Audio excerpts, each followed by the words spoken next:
And now for a bit of va-va vroom. Our poor Jason had to keep his ego in check as we sent him to meet legend of radio Bob Mabena for a couple of laps around the Kyalami track. You could smell the burning rubber and feel the testosterone in the air as these two racing enthusiasts went at it hard. They were so competitive, but they got to know each other a little better too.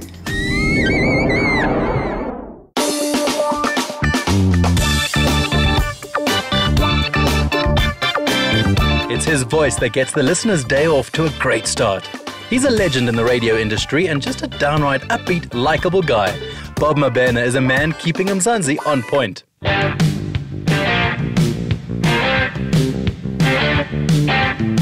And today we're taking Bob out of the studio and onto the Kyalami racetrack to see if this daredevil has what it takes to take me on. Well, would you consider yourself a daredevil? Well, on air, I'm a daredevil, I would say, because it's safer, nobody gets to see you. Make a fool out of yourself, So yeah, on air, you gotta have that adrenaline, you have to have it. There's no doubt in my mind that the adrenaline rushes even that much more, knowing that you have now got to get up that much earlier to be on radio that much earlier to try and sound like you've been awake for hours. How?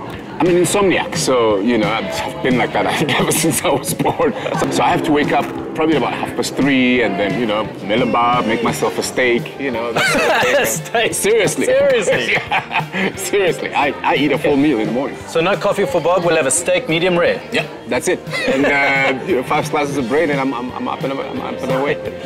How and when did your love for radio come about? Growing up in a house full of about 13 people, everybody with different preferences, but the one that stuck out very much so was 702, when there was still Magic 702. And I was stuck to the radio all the time. After school, I'd be on radio. Before school, on radio. Before I go to bed, radio.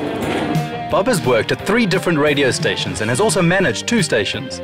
Today, you can catch his show 180 with Bob on Kaya FM in the wee hours of the morning. He is also one of the few South Africans to have won 3 awards in 3 different fields of entertainment: music, TV, and radio. Now you're on radio, which is fantastic for a lot of people, and now with your morning show, 180 with Bob. Yeah. How did the name come about? We were in a workshop trying to come up with a name. I think it took probably about 2 hours. And, someone said, well, the approach from a content point of view is just flip everything, on its head. Just do a 180 turn. And someone said, well, there you go, 180 with Bob. And, of course, it's 3 hours, 180 minutes. I think it's great that, that kind of name comes about when I'm changing my broadcast style. I was off radio for 5 years. That's crazy. I just got back in, so, it's great that way. You've been behind the wheel of something like this before. Yeah.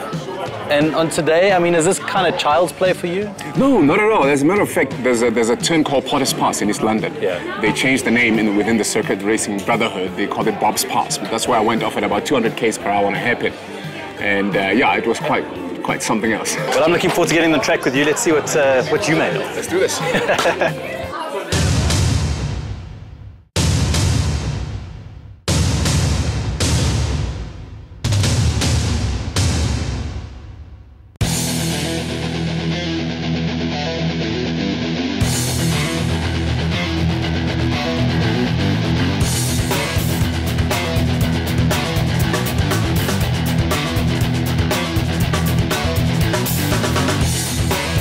Okay, so first of all, I just got to concede and say congratulations.